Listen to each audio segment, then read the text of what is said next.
Ever wonder what happens if you take a wrong turn, not just on a road, but in time itself? Tonight, we're peeling back the curtain on places that don't want to be found, where the journey isn't just about getting from point A to point B. You know that old feeling, the one that crawls up your spine when you hear a story so strange, so unbelievable, it just has to be true. We're talking about those whispered tales, the ones that make you look over your shoulder, especially when you're alone in the dark. Because some journeys, my friends, aren't meant for maps. They're meant for nightmares. We're going to explore two such places, starting with a stretch of forgotten asphalt in Arizona, and then taking a terrifying ride in a Chicago high-rise. Out in Arizona, there's this old, forgotten stretch of Route 66. When the sun dips, that pavement almost hums, and the desert wind tries to wipe away every tire track like it's trying to erase the road itself. Drivers who know the area whisper about a bus stop out there that isn't on any map. It's just a rusty pole, a blank sign, and a wooden bench that groans like someone just stood up from it. Most people just keep driving, because slowing down to check it out is the first mistake. Back in the late 1970s, there was a night bus that had to stop at this lonely spot for reasons no one could explain. Drivers hated it. There was no town, no lights, just open desert and total silence, but they swore every single time someone was waiting. The first story people tell is about a trucker named Frank Miller. This was 1978. He pulled over to rest, and through the wavy heat and the fading light, he saw her. A woman in a pale dress with a small suitcase standing by the bench. It made no sense. There were no houses for miles. Frank honked, trying to warn her, but she didn't even flinch. She just stared down the highway like she was waiting for a moment rather than a bus. Frank climbed out. The air around the bench felt cold, like the kind of cold that just doesn't belong in an Arizona desert night. When he got close, she turned her head slowly and gave him this polite, empty smile, like she'd practiced it. He asked if she needed help. In a low voice, she said, "He always comes at midnight. Tonight I can't miss it." She put down her suitcase, smoothed her dress, and turned back to the road. Frank tried to tell her there was no bus, not here, not now, and offered her a ride. She didn't answer. The silence got so thick, Frank later said it felt like she was standing one step outside the world. He got back in his truck, locked the door, and watched from the mirror.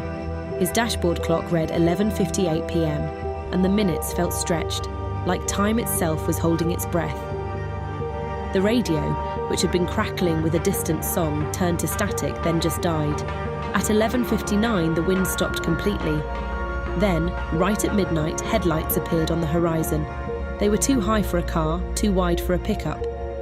Frank saw the outline of something tall and boxy sliding through the dark. An old bus, the kind you'd usually hear rumbling a mile away. But there was no engine noise, no tyre hiss, no sound at all, just the silent approach of light. It stopped perfectly at the bus stop. The door hissed open. The only sound Frank swore was real. The woman picked up her suitcase and stepped inside. Just before she disappeared, she looked right at Frank's truck, like she knew exactly where he was, and gave a small final wave. The door closed, and then the bus didn't drive off. It simply vanished, not fading, not turning, just gone. Like a screen going black. No dust, no exhaust. 1 second it was there. The next, only empty road and a bench that creaked in the sudden, renewed wind. Frank never stopped there again. He kept quiet about it for years, until he heard another trucker describe the exact same woman, the same suitcase, the same midnight stop. Drivers started talking, saying their clocks would jump if they got too close. Some claimed they saw still figures through the bus windows, like mannequins waiting for a destination they'd already missed. In 1994, a tourist called Highway Patrol about an abandoned bus. An officer arrived to find nothing. The report only mentioned faint scuffs on the asphalt and a sharp smell, hot metal and stale alcohol, like a hard-working engine that had been running for hours, even though no vehicle was in sight. The most chilling story happened in 2009. A young guy named Tyler, with 2 friends and a camera, went out there, laughing, convinced it was all a joke. The footage starts with them messing around, but at 11:55, the wind drops. By 11:58, the audio gets thin, like something smothering the microphone. At midnight, the image shakes, and a bright flare of light appears down the highway. The camera jerks like it's been pulled. For a few seconds, the bus is there, high headlights, squared off, silent as a thought. A figure steps into the open door. It's not the woman. It looks like a driver in an old uniform and a low hat, but the face is all wrong, too dark, like the light can't decide what features belong there. Tyler stops laughing. On the recording, he whispers, "He's looking at us." One of his friends says, "I can't hear anything, man." The bus just stands there, door open, and Tyler starts moving closer, drawn in, wanting to know what the sign never says, the destination. Then the camera drops. The video ends with a long stretch of black and a sound that isn't wind at all, slow breathing right against the microphone, like something is taking a deep sniff of the fear in the air. Tyler was found the next morning, wandering barefoot, no phone, no wallet. He couldn't say where his friends were. He just kept repeating, "I just wanted to know the destination. I just wanted to know the destination." His friends were never found. The official reports blamed confusion, panic, the desert. But one detail stuck. The bus stop wasn't on any records, and when they went back to find it, there was no pole, no sign, no bench.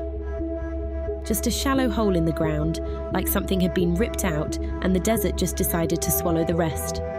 Old drivers have a simple rule now. If you see a bus stop that isn't on your GPS, don't stop. And if you ignore that and hear the soft hiss of a door opening in the dark, don't look directly at the bus. Because they say it doesn't take people to towns, it takes people to a time. And once you step inside, you become part of a trip that doesn't end. Speaking of trips you can't get off, let's switch gears. In an old building in Chicago, the elevator panel doesn't have a button for the 13th floor. Most people chuckle, chalk it up to silly superstition. But late at night, specifically at 1:13 a.m., there's a story that the building tells back to anyone foolish enough to ask. A young woman, convinced it was all nonsense, decided to record a quick video to prove it. The hallway outside the elevator was quiet, the fluorescent lights humming that tired city sound. She stepped inside alone, smiling into the camera, ready to debunk a ghost story for views. The doors slid shut, slid. For a moment, nothing happened. Then the display flickered like the elevator was having a senior moment. She pressed the first floor button, then the third, just to poke fun. The panel blinked, and for a single heartbeat, the number 13 appeared. The lights inside dimmed. The elevator started moving, but not up. It went down, even though she'd entered from the ground floor. Her smile vanished as the camera caught the silent horror of impossible motion.